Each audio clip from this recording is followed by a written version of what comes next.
So you've always want to learn how to create those really cool 3D animations you've seen on Instagram, on movies, and commercials. I'm going to teach you how to learn Blender in 2024. Let's go. We're going to break this up into 5 different categories: modeling, animation, texturing, lighting, and rendering. We're going to keep it simple. Before we begin, please hit the subscribe button, like it, follow me, a bunch of stuff coming, so stay tuned. So first, why Blender over other software? First off, it is constantly innovating, constantly changing, and getting better and better every year. Second, it's free, so why not? Third, it has some powerful tools, and I want to talk a little bit about that throughout this video, so stay tuned. When you first open Blender, it's going to ask you, do you want to use Blender key mapping or industry compatible? I'm going to say something that a lot of Blender artists are not going to agree with, but I would say if you are going to use any other software besides Blender, use industry compatible. Why? Because muscle memory. You get so used to using certain hotkeys in Houdini and Nuke and all these different softwares. And if you keep having to change software and remember what hotkeys do, it can get really confusing and it can actually slow you down significantly. Although there are a lot of tutorials online of Blender using the Blender key maps and telling the shortcuts, I would say make it your own and make it match across the board. If you ever want to change it, you can go up into your preferences, going file or going into edit preferences and key map, and you can change it right here. Now let's jump into Blender. Okay, and this is Blender 4.0, and don't be scared when you open this. Let's just kind of talk through it, and maybe I'll even do a little bit of this is what it's like in cinema or something else so you can kind of get it. So obviously this is your main 3D window. Down here we have a timeline. Over here we have where all of our objects would be, and this is where the attributes are going to be for the object, the camera, anything like that.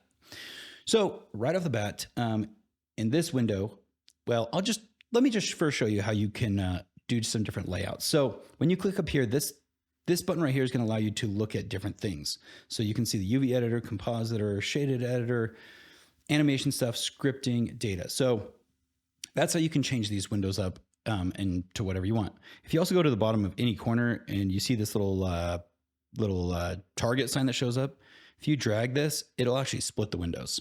And if you want to bring those back, you just click right here and you click right here on the other one and you drag it over, it'll turn into an arrow and it merges it. Boom, done. So now the first thing we want to talk about is modeling. So you can add objects obviously through here. There's a bunch of objects within here. We're not going to go into everything. And I'm going to try to get you to the fastest way possible, the way I like to work. So I like to hit tab and search. So you can just hit tab, search, and find whatever you need. So for me, UV sphere, great.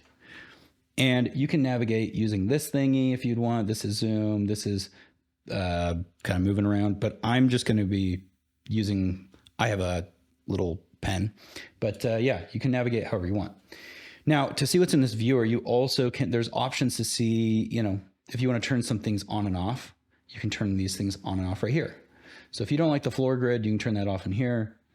And up here, we also have this is like seeing through it. So if it's like transparent or you want to look through an object, you can. There's wireframe mode. This is the basic mode, just geometry mode. This is the shader mode. So if you want to check out what your shaders are looking like. And this last one is your render mode. So that is actually rendering right now in the viewport. Okay. And as far as these, this is orthographic and perspective view. So this is orthographic, which means you'll see it kind of has a different type of perspective. And this is perspective view, which looks more like what your camera would look like. And if you click on this button, this will bring us into our camera. So you have a camera over here that comes in your scene. And by clicking on that, you can go in and out of that view. Now, really quick, sometimes people are like, well, when I navigate, I can't move around. It's just, doing that. Go into the view tab and you can do lock to your camera. So now we're locked to our camera. And quick note, you can assign shortcuts to each thing. So for me, I actually have this assigned to Shift L. So now it's just going to pan around and then I hit Shift L. This is just how I like to do it. And now I'm back in it. And you can jump out of the camera like so. That's just really helpful to know getting in and out of cameras. One more thing that comes up all the time, if you have a massive scene, I'm going to zoom out and things start disappearing. And sometimes people are like, where's my scene? Where'd it go? in this view tab, you need to change the end clipping. So if you come up here and you add a couple more zeros up in here, boom, now we have a larger scene. This is just something that happens. People are like, where'd my scene go? It's just super simple. Also selecting things, I'm just selecting and hitting F, and this is framing up whatever I have selected. So there you go, another quick tip. Over here, you're gonna have your tools so you can move things, rotate things, scale things like so. And there's different scale modes, which is really neat. So if I hit the scale button, for me, it is R, and I can scale in different directions using this tool. So yeah, let's just edit, undo all that stuff, bring it back to a normal sphere center. Let me go turn off the ghost mode. Okay. When you right click on an object, there's different things you can do. I always like to just do a shade auto smooth because it looks much nicer. So now, how do you model this thing? There's a couple different things we can do. We can go straight into polygon modeling, or we can do sculpting. So let's show you polygon modeling first. And then you have whenever you're clicked on an object, you'll have different modes. So I have the sphere clicked, so I have these different modes. If I have the camera selected, you'll see that I don't get all those modes. And depending on what type of object you have, you will have different modes. So keep that in mind. So I'm selected on the sphere, and I can go into the edit mode or hit 3 on my numpad. I hit 3, and now I am in the polygon editing mode. You can do vertices, edges, or faces. These are different types of things that you can edit, and you just click on them and you move them around. And it all depends on what you're trying to model. But within the modeling and the edit mode, you have a whole bunch of things you can do. You can extrude things. So for me, I can just extrude things like this. You can extrude like that. And look at us, we are modeling. And there's different types of extrudes. And I would just say, play with those and see which one fits you. So yeah, just try out different things on these extrudes, but just know that that's what they are. This is your inner extrude. So you click on something like this and it'll bring it in. You have bevels. Bevels are really nice for making nice soft edges. And you can again, you can use this either just on one edge like this, and a little dialog pops up right here. So if I click on that little tab, you can add segments to make it softer or harder or whatever you'd like. So I was just selected on one edge, but you can click a face and you can also do it right here and it'll do all those edges. So it all depends on how you like to model, but you're just learning the tools and that's okay. So don't get overwhelmed. This is just to help you get started. The next thing is loop cuts. So this will allow you to make cuts in your object. And the cool thing is you could just do, let's say, a cut right there and it'll say, hey, how many do you want? And you could say, I want that many cuts. So again, just another really cool tool. You can do a knife. So this will allow you to cut through stuff and create cuts in unique ways. And then you hit enter to apply that. Polybuild, I'm not 100% sure. So I'll make a whole separate video on deep dive into modeling, but I'm not 100% sure what Polybuild does yet. The spin is nice if you want to, let's say, take an edge and make it like a bridge or something like that. You could just create some, it's going to spin whatever you have selected. So these, all in all, are the pretty basic tools. Also, this last one I think is the smooth. So you could just select everything and kind of smooth. Within here too, there's other ways of selecting stuff. So you can also select things. So if you need to select certain parts, let's just click on part of this polygon. You can select things by expanding it by pressing the up and down key. So on your keyboard, pressing up is saying, hey, select more, select more, select more. And that'll grow your selection, or down and it will shrink it. There's also selection tools that, sharpen sharp edges. So you also can select stuff and say, hey, select linked. And so if you have, let's say, for example, this one didn't work on this model, but if you have a model that has multiple polygons built within it, sometimes you'll get a project and they're like, hey, here's a bunch of pieces and it's on one model. You can select a part of it. And then for me, it's Control L and it'll select the linked and it'll just select a part of it. But in this case, it won't work, but there you go. So now you can see this is the very basics of modeling. And now I want to talk a little bit about sculpting, because sculpting is a lot of fun. But before we do, we need to actually increase the subdivisions, and let me show you why. So if I go into the sculpt mode, which we can see is number 5, and I can hit S by scaling my brush size down, you'll see what happens is I'm not going to get very much detail and it looks kind of crappy. And that's because I need more subdivisions. So let's go back into the edit mode, and you can right click and subdivide, or for me, it's S. So I'm going to subdivide this a couple times so we get more detail. Then I'm going to go to sculpt mode. And now you can see that we can get more detail that way. But there's another way to do this too. So if you don't want to subdivide and you're getting some weird stuff, another thing you can do is add what's called modifiers.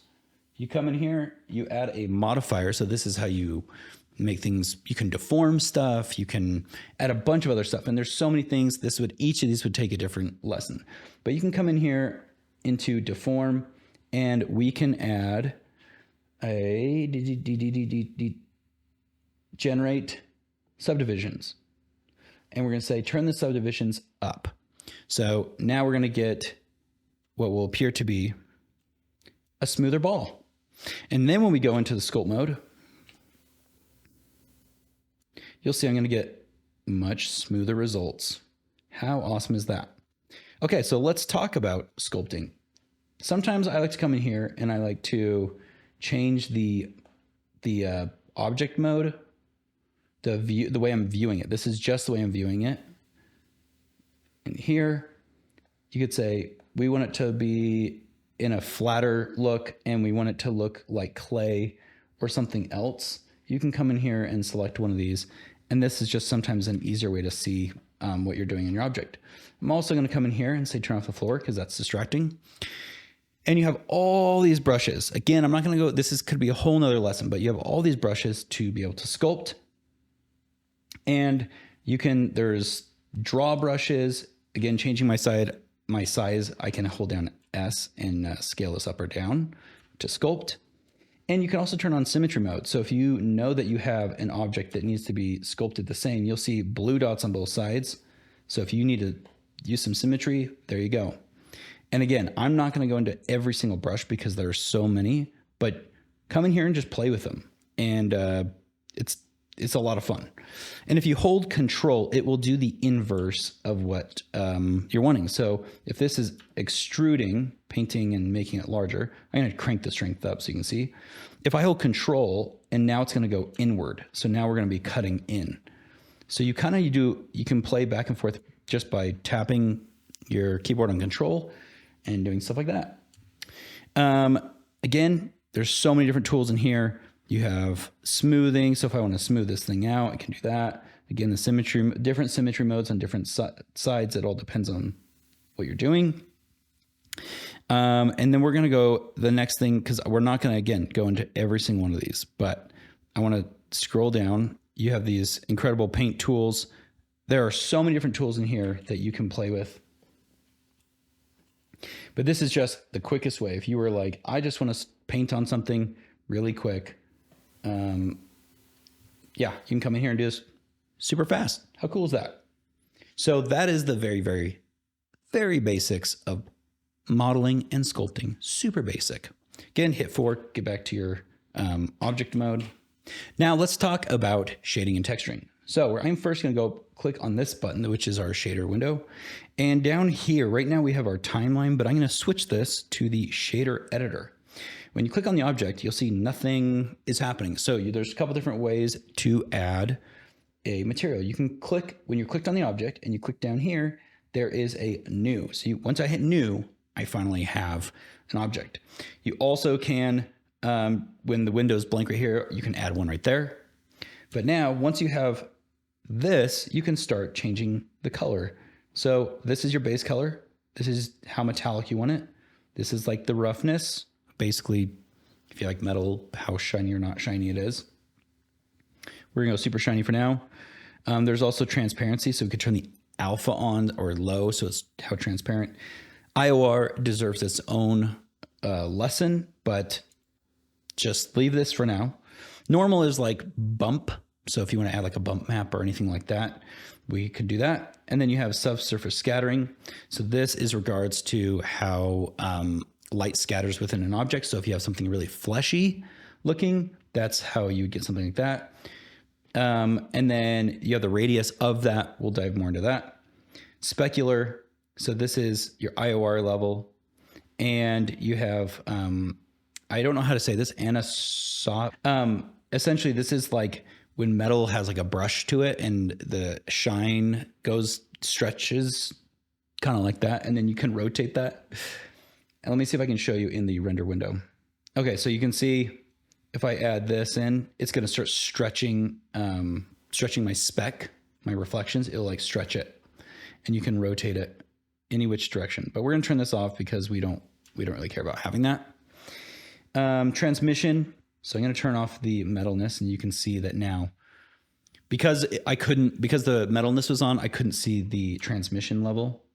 But yeah, you can crank up your transmission levels. And this is also going to be affected by the roughness. So you'll see as I turn the roughness up, now we kind of have almost like an egg. But if I turn off my transmission and I turn up our subsurface, let's see if I can show you what this is going to look like. You'll see it starts scattering some red because we have red as the major color. And if I turn down this, or if I turn up the scale, you'll see it'll become, it's not transparent, but it's different than that. See, we can make it look like fleshy, and then you can change the radius or the scale of it right here. This is like when you shine a light through your fingers. I wish I could show you, and the light bounces around. But I'm going to turn off the subsurface and show you back to transmission. You'll see it's a little different. Okay, make sure auto smooths on. Then there's things like coating. So this is like an exterior like sheen, if you wanted to have some nice sheen on there. And then you have the roughness of that. So if you're doing like a car sheen, there you go, or car coat, there is actually sheen. This is more like a velvety, if you want to do like some velvet looking thing, you could come in here and make this thing feel like it's made of velvet or fabric. Emission, this is just, it's bright. So if you want to make things bright, there you go. Pretty easy to do that. So that is the basic materials. And within here, you can do a lot of stuff. So if you right click, you can add a bunch of different types of shaders. So I could just be like, add a, again, I always like to hit, you could add just an emission shader, plug that in here. And now it's just glowing. You could just add a, let's see, glossy. Boom. Now you have a glossy. And you could even add these together. So you can do an add shader, and where you can add two shaders together. So now you can get really creative and come up with some different things where you're shading these together. And if you do a mix shader, you're going to plug in, let's say, the glossy and the principal and plug that in. Let me delete this. And these are like nodes, so you can plug these little things into each of these little slots that you see. And the green goes to green, as you can see. We'll have the other ones that have yellow and all these different colors, but that's how you kind of basically know which one to plug in.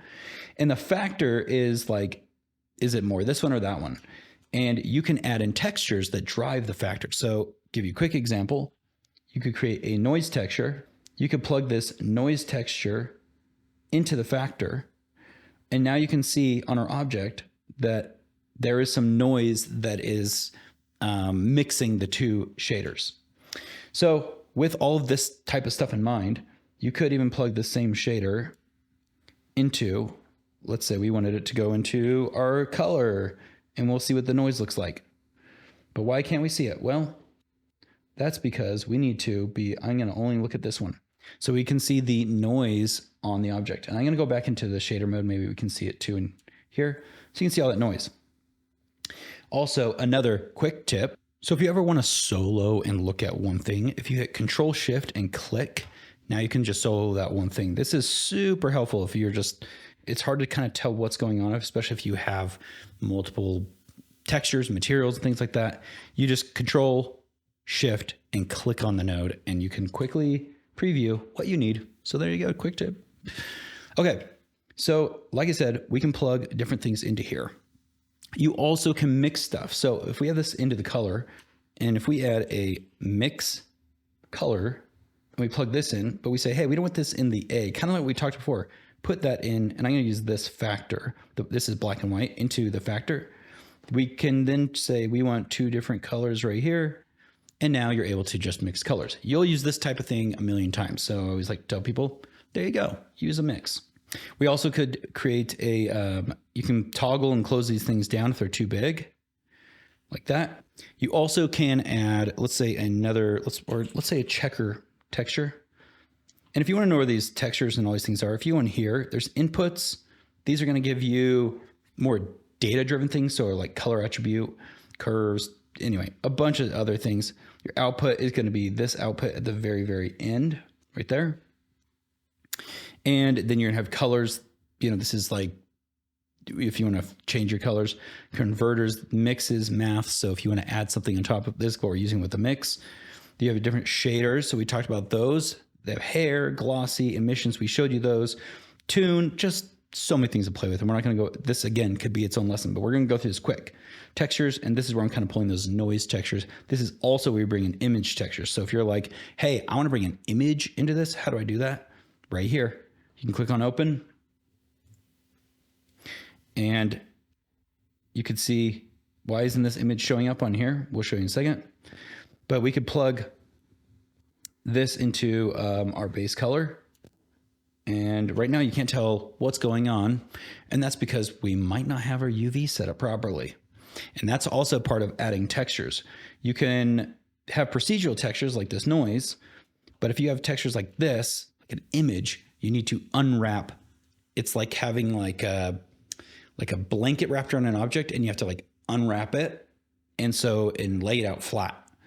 UV editor. So we need to basically cut this thing and unwrap it. And to do that, smart UV unwrap, and that got us a lot closer to what we were wanting. So depends on what your object is. It also depends on how many polygons you have. And maybe for this demonstration, we're going to delete this one completely. We're going to add a new UV sphere to show you this. Auto smooth.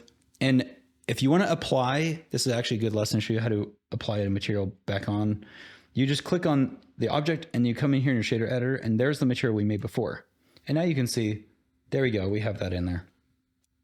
So great, we have a wonderful, there you go. That's what our image will look like on this object. Again, I'm soloing it, Control Shift and click. So let's plug this into the color and click, and now we have it on there. And let's use maybe our noise texture and delete this mix. And we're going to take that noise texture and put this into the roughness. And you'll see that in the specular, you'll see that now we have some of this noise on it. So what if we wanted to add some bump and we want to use this image? Well, I'll show you. Just tab, search, bump. You're going to plug this into the height and then this into that normal. And now you're getting that texture right in there. And you can change the distance and the strength of how much you want it to do.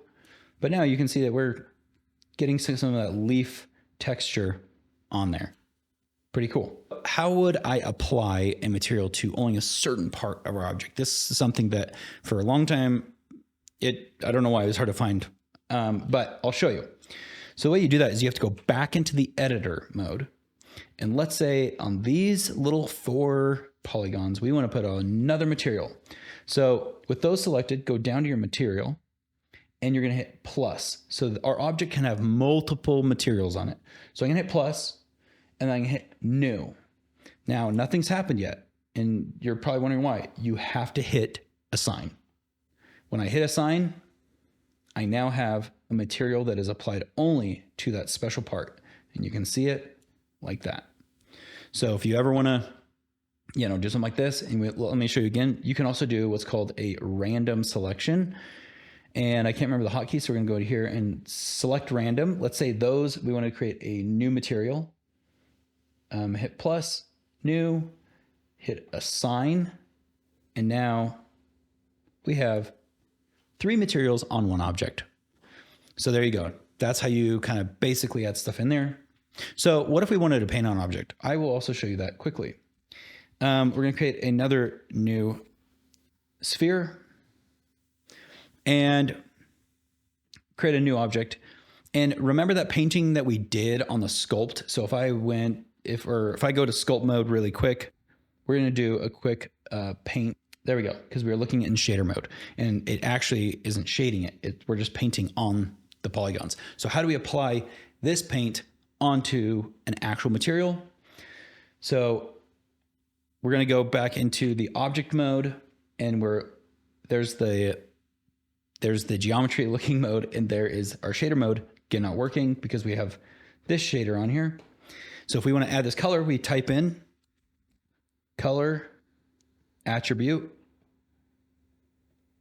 And when I plug that in, now it's applying that paint that we did in the sculpt mode to our material. So there you go. That's how you can do it this way. Another way to do it is we can actually texture our object right here in Blender. So if you don't want to go to Substance or pay for Substance, you can do it here. What we're going to do is we're going to go into edit mode. Now we're going to paint on the object. So again, selected, and remember we have all these different modes, and you'll see that there is a texture paint mode. And we need to also, before we do, make sure that in edit mode, select all of our polygons. We can see that it is unwrapped. Good, we just had to check on that. Go back to texture mode, and we want to create a new texture. So we can come in here and say, hey, we want to make a whole new material, or we want to do a single image. We'll do a single image. And you have to create a new image. So you're gonna hit new, and this is the resolution. And if you wanna make this bigger, you can click on the very end and hit ×2. Or if you wanna do a 4K image, you do ×4, but I'm gonna just do a 2K image. So now we have a texture that was created and we called it untitled. I'll call it paint, okay? So in our paint mode, we can come in here, and again, I'm going to get out of the shader mode because it's right now looking at our shader and we want it to look at just the object with not the shader. And then we can come into our texture paint mode and we can start painting on our object. And let's just say we're like, that looks so good. And we're happy with this. And again, there are so many different modes to blend with. There's change your colors. I'm not going to go through every one. Again, this would be a whole nother lesson. We're just trying to get you up and going. So let's say we're happy with this. So then what we do is let's look at our shader mode and we're like, hey, I don't see it. Well, that's because right now in our color attribute, we don't have the texture actually in here. So we need to go image texture and then click right here and you'll see, oh, there's our point. I apparently spelled it point. Plug that in, and there we go. Now it's in our shader. We can see in our object mode and our shader mode, we have the correct image. And you could go back in your paint mode and you could paint more. And then if we go back into the shader mode, we'll see that voila, it is applied. So this is another way you can come in here and add this extra detail on top of your material. If you want to do like rust, if you want to do worn edges, you could do it procedurally, or you could come in directly on the UVs and paint on it. How cool is that? The other thing is you can also paint if you wanted to paint different roughness. So let's go back into the object mode and we say, hey, we want to create a new image. So we're going to close this one and say, I want a new one, and we're going to call this the roughness map. So this is basically how shiny something is. Or, actually we're going to do bump. We're going to do bump this time. And I'm hitting the wrong keys. And we're going to hit OK. So now we're going to be painting bump. But we want to add a little bit of texture. So if you go into your brush settings and you scroll down, you're going to see there's texture. And so we can start adding a texture mask. New texture. And do you want it to be an image? Do you want it to be clouds? And we're going to hit clouds. And there we go. So now I selected on the cloud. So once you click on this, once you create a texture, you just click on it. And now you can see, let me choose a different color. Go full white, and we're going to turn the saturation down, value 100. So now you can see that we're painting, this would be like our bump map. The cool thing is you can just duplicate your paint image, and then come in here, click bump, and we're going to add that bump vector back in, plug this into the height, this into the normal, and there you go. There's that bump map. And then we can go back in here and we can continue to paint. Sometimes that even, if it's not too huge resolution, you can actually stay in here in your shader mode and paint the bump. Depending on how large your object and your resolution of your texture, sometimes this doesn't work. But in this case, it looks like it does work. And let's say we're happy. So we're going to go to 4. With lighting, you also have to talk a little bit about rendering. And there's different render engines. So there's Cycles, which is more photorealistic, and there's Eevee, which is real time and fast. They both have their pros and cons, but for me, I like Cycles because I always like to go for more of a realistic look, if you will. So let's talk about lighting a little bit. So first, you can have an environment light. You can have area lights, which are softer. You can have point lights, which are going to illuminate omnidirection. You can have spotlights, which are very directional and you can control. And you have sunlights, which are also directional, but they're everywhere. And then you also can have emissions of objects. So let's show you a little bit about lighting. So this is an area light I have already in the scene. And the cool thing about Blender is just grabbing that yellow. I love this little yellow aimer. It's so cool. And the larger the light source, the softer the shadows will be. When this light I have right here in my office, I have a giant curtain set up and I shoot light through it and it diffuses the light. Nice, so it has a nice fall off. Area lights are similar. Let me demonstrate. So we're gonna look at the render window and you will see if I change the size of this, the softer the shadows are gonna be. And if I change it smaller, it's gonna have harder shadows. You also can in these area lights. And so by clicking on the area light and clicking on its attributes, so you'll see this little dialog pops up. If I click on sphere, there's no little light, but if I click right there, boom, there's a light.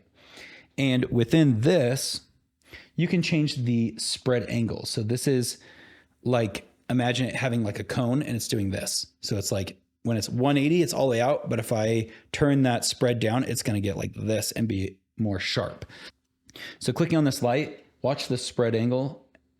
As I lower it, see how sharp? It's almost turning into a point light and it's making it a lot sharper. Watch our shadows get sharp.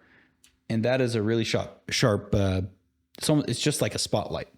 But by spreading it out, you're gonna get nice soft shadows like that. You can also change the color temperature, whatever you want in your lights. You can change the shape. So if you like a disc, which might look more realistic for your, whatever project you're working on, great.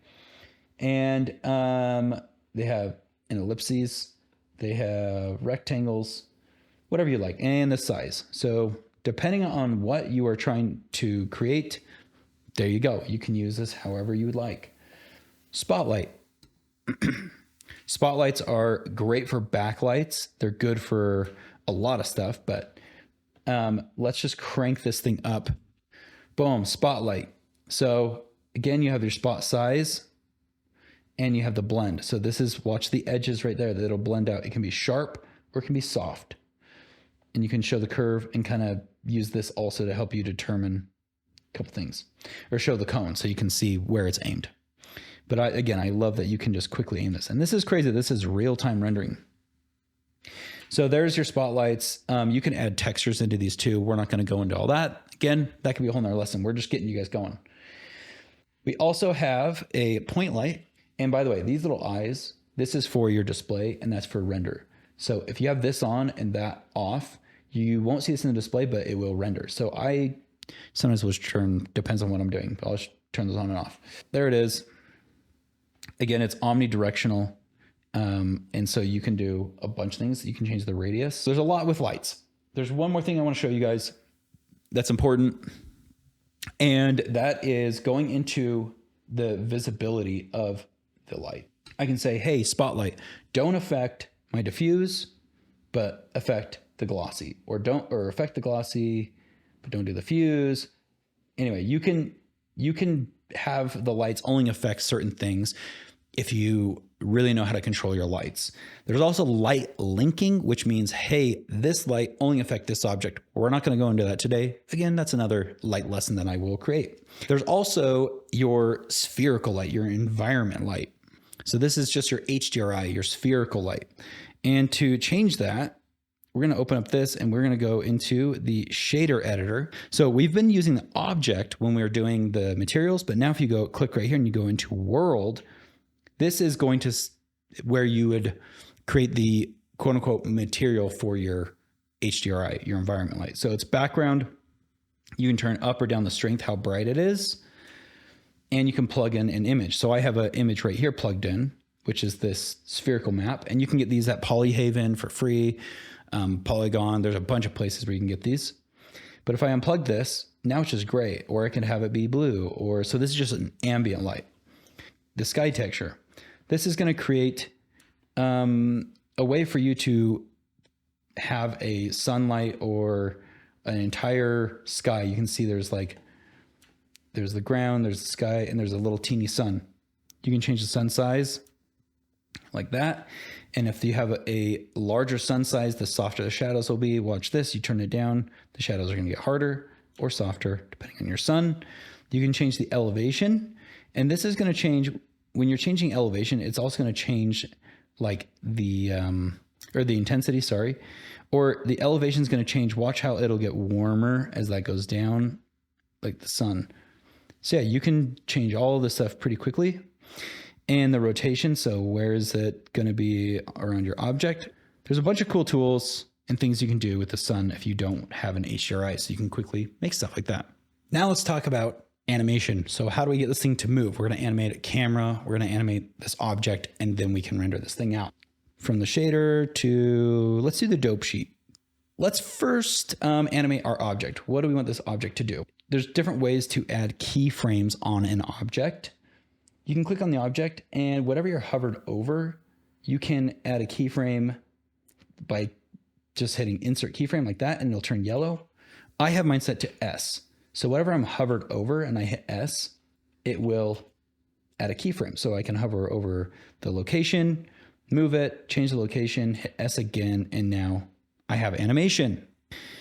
And if we're like that, it looks pretty good, but I want to change like the feeling of it, like how it eases in and out. That's when you come into your curve editor. So click here, you go to the graph editor. If I hit normalize, it's going to kind of make everything a little bit bigger and easier to see. And if you toggle this open, you'll see all these different curves for our keyframes. We know we don't want to use the scale, so I'm going to just turn it all off because I don't even want to play with it, and I'll lock it. But let's say we want to play with the location first. So you can click on any of these and you can start modifying parts of it. So if I was like, I have too many keyframes in here, I actually want to simplify it. I want it to go out fast and get there quickly. There you go. And you can also click on parts of these and hit rotate, scale, or translation. So you also can go, I'm going to go into the timeline, which is where you can hit play. I'm hitting spacebar, but in the timeline, you also can come up here and do auto keyframe. So I can just move stuff. And as you see, I'm moving it, it's creating keyframes. So that's another way to do it. And then as far as how long the clip is, you'll see whatever's light gray is in our frame range and whatever's dark is out. So I'm gonna change this down to like only 90 frames. And if we're like, hey, we want this whole animation to be smaller, use that scale tool, move the move tool, scale tool, move tool. There you go. So we have an animation. Now let's, how do we follow this animation? And we can animate the camera. Make sure it's selected and you can hit S for me, keyframe. And let's say we wanted to fly in, hit S again, and then we want to follow the action, S again. This is just another quick tip. If you are like, I really just want to stay locked onto it, you can come into here, and this is another lesson on using these constraints, but you can come in here and do a track 2. And I'm adding the track 2 under camera, and I use this little eyedropper and I say, hey, follow that object. Now watch my camera now is totally locked on to that object. You can go into the graph editor and select keyframes, and you can add modifiers. So if I wanted to add some noise in between this frame and this frame, you go click on this, modifier, add noise. Now look at that. It's added some jittery noise. We can change the scale, the strength of it on it. We're gonna talk about how to render this thing out. So clicking on, let's start right here with this tab. So this is again where you choose cycles or you choose Eevee, whatever you want. I am going to be using cycles, but if you wanted, I'll show you what Eevee would look like. The cool thing about Eevee is this is real time and it's being rendered. Where cycles is not going to do that. It's going to take much longer, but it'll look more photorealistic. So samples, don't worry about all of this stuff till I do a deep dive. But samples are going to be, the more samples, the longer it's going to take. They do have a nice feature right here where you can say, I only want this one frame to take 4 seconds. So I'm just going to leave that for now. They also have what's called a denoiser. A denoiser is going to clean up all the noise that you see. For example, in the viewport, if I click on denoise, it's going to clean up this image. So I'm going to turn that on, and I'm going to have this, because I know I don't really need that many samples and it shouldn't take that long. So I'm going to also turn on denoiser, super powerful, 4 seconds each frame, leave the light trees on. There's a bunch of other stuff we can go into this later. We're not even talking about volumes. Volumes is a whole nother lesson. And then motion blur. So motion blur is when an object moves. See that motion blur in my hand? That's motion blur. We can turn that on as well if we want. And I'm going to get out of this view. And let me go to play some of this and see if we can find a good point where things are moving around like that. And if I hit render image, and I'll show you what this is going to, this is a good way to test your render before you hit render. Just hit render image and you can see what's happening. You can see that we have motion blur on the object. So when things are moving, it has a nice motion blur to it. If you're doing animation, you'll probably end up doing motion blur. You can do it in post or you can do it in here, but I'm going to leave this on for now. And we saw, okay, I render the image. It looks correct before you hit render the entire thing.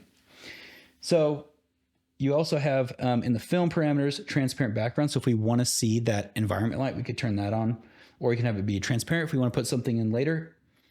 And then, so I'm going to actually turn the transparent off. Performance, we're not going to worry about a lot of this stuff. How many threads in memory? We're going to keep this simple.